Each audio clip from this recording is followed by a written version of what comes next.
Well, hello, ladies. Here we are, episode 36. Really? Wow.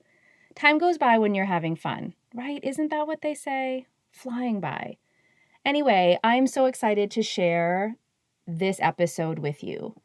This is actually something I pulled directly from client work as a life coach. And we're talking about negative self-talk.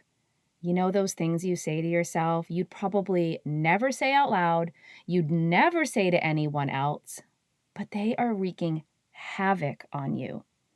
Hey, before we dive into that, I just want to give a shout out. Thank you so much for leaving reviews of the podcast. Not only do I know that I'm reaching you and what we're talking about here speaks to your heart, I know I'm on the right track, but it does also help the podcast so that other women just like you get to hear it. I just want to thank Vicky F.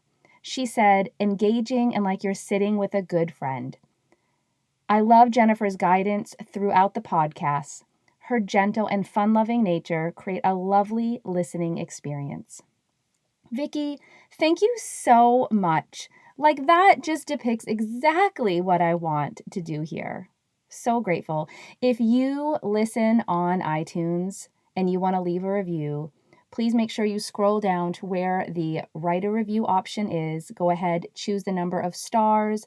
Leave me some lovely words. I'm here for you ladies. All right, let's dive in.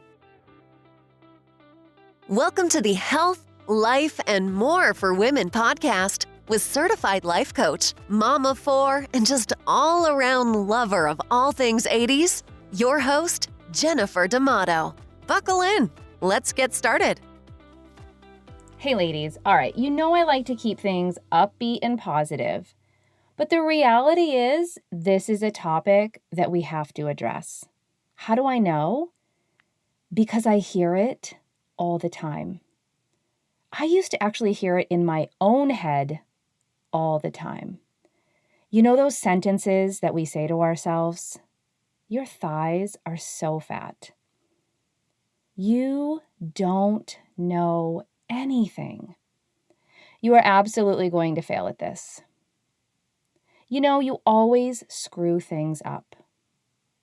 Ugh, look at the rolls on my stomach. See, every time you speak your mind, things go bad. Those were all things I've said to myself. All of them. And I know I'm not alone because I hear it from my clients all the time. Their sentences might be different than mine, but the things they're saying are wreaking havoc on their life. The part of the problem is they believe the things they're saying, right? We want to trust our own voice. That's a whole other topic because I challenge whose voice it really is you're hearing. Ooh, right there stops me in my tracks. Whose voice are you hearing in those sentences? Is it really yours? So often the voice we're hearing, if we dive deeper in there, is not our voice. It might sound like us, but honestly, it's come from somewhere else. Maybe it came from a parent, a teacher, a relationship. Maybe it came from diet culture, nonsense, and lies. The reality is often it's not even our voice that we're hearing in the negative self-talk. What I want to do here is help you start the process of removing negative self-talk. I walk my clients through these 5 steps. And I decided I can't just keep that within client sessions because I know people are struggling. Women, you are struggling with the things you say to yourself about yourself. So I'm going to walk you through these steps. This might be one you listen to over again. It might be one you decide, I'm going to write these down. Don't worry. I'm going to have it all on the blog for you. All of the steps will be written out at www.healthcoachforlife.com/blog. That's where it's going to be. I'll link it in the show notes below.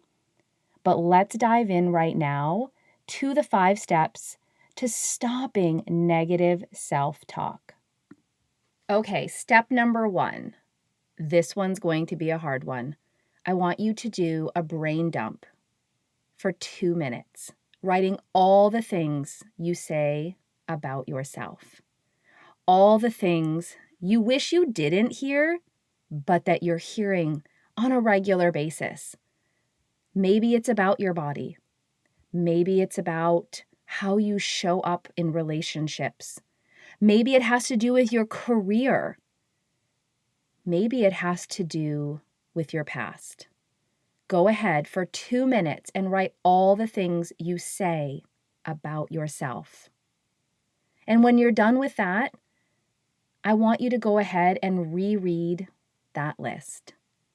I know this is a tough one. I also know you might want to pause the podcast and actually do the work right now, and you can absolutely do that. You might want to take in all 5 steps and then go back. This one is so important. I know seeing those things on paper, admitting them is tough. It is part of the reason we do it within a session so that you feel supported during this process. So I hope I can extend that support through the podcast, but know that it's available to you with a coach if you're just not ready to do it on your own. Okay, so if you've done the brain dump for 2 minutes and you see on the paper all the things that you say to yourself about yourself, you've reread that list, I actually want you to choose the top 2 to 3 things that you want to change right now. What I find often with clients is that when they reread that list, there's some things that just pop out at them. Maybe it causes an emotional stirring.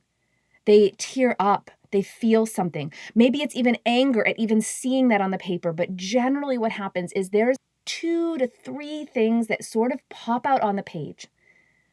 I want you to highlight those, circle those, make a mark of those 2 to 3 things. Okay, that was step 2. So step 1 was your brain dump. Step 2 was highlighting those 2 to 3 things that really just pop out on the page. Now for step 3. Taking those 2 to 3 that popped up off the page, those negative thoughts or beliefs that you chose, you will now rewrite what you want to believe instead, what you want to be saying. So an example I have for you comes from a client. Her negative thought was, my thighs are fat. So what she chose to believe instead, my legs are strong. This is what she wanted. This was about her. This was the belief she wanted to replace the negative thought with what she truly wanted to believe about herself. My example is, I fail. I fail. And what I wanted to believe instead was, I use failure to propel me forward. I use failure to propel me forward. That new belief, it has served me so well. So I want you to take your 2 to 3 negative beliefs, negative thoughts, and I want you to rewrite, what do you want to believe? What is it that you want to be saying instead? And that leads you right into step 4, which is I want you to write those 2 to 3 new thoughts, the new sentences, the ones you want to believe instead.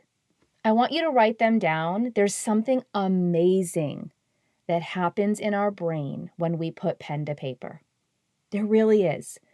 So I want you to trust me on this one, that you're going to write those down as well. I want you to see the written word of what you want to believe. Okay, you ready for step 5? Step 5 is I want you to set a time or multiple times each day that you will practice saying these new sentences, these new thoughts out loud to yourself every day. Now, I prefer you do this in the mirror. I want you to see yourself saying these. It's not required to do this, but if it has to do with your body, If you are like my client and myself, that you had something about your body that you say, and you have a full-length mirror, or you have a mirror to see that body part, to have the new sentence, that would be preferred, but definitely not required. What step 5 is, though, is this repetition.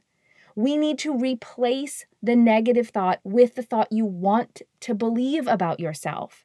We need to say it again and again, because if we're being honest, the negative thought has been said again and again and again. So to remove that thought, we need to replace that thought. So use your phone. We have these phones where we can set timers and alarms and reminders. Let's use it for good, is what I tell my clients all the time. So you set a little alarm to go off. I had a client who, she would do it every morning. She would get dressed and her body was part of her sentences. And so when she would dress that body part, she would say those sentences every single time she got dressed. Now that kind of leads me into a bonus step, which is set up an anchor to remind you of this new practice. Okay, so an anchor is something I teach to my clients. It's that thing that just kind of triggers, oh, right, I'm doing this, or I've committed to that. I had one client who would put on a watch every morning, before she headed out to work. And it reminded her she was putting on new thoughts. So that's when she would practice her 2 to 3 new thoughts she wanted to believe. This is not a one and done kind of thing. You are literally working on changing your thoughts. Some of those thoughts are so deeply rooted, and many of them are deeply wounding thoughts as well. I think you could probably discern that having that safe space, having guidance for this type of work, can not only help you through the process, but it can provide you support that you need and accountability to continue working on your thoughts. This is what's happening when you work with me as your life coach. It's why I actually light up and love the work that I do. Because can you imagine if you never walked around with those thoughts again? Or if you had those thoughts and you knew exactly what to do time and time again to remove them? And if you had someone supporting you when they tried to creep back in, and you had the tools, you had the strategies, imagine how different things could be for you. For those ladies listening who are nodding their head going, yeah, this is what I need, if you go into the show notes, you can book a private consultation and discuss working together. I want you to wake up feeling amazing. I want you to go to bed feeling as amazing as you did when you woke up. I want your thoughts to be the thoughts you choose. I want you to know whose voice it is and trust that it is your voice you are allowing to speak into your life. All right.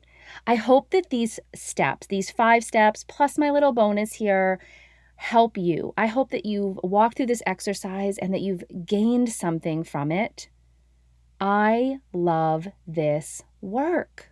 I just love it. And I love spending time right here with you every single week. All right. Until next week, ladies.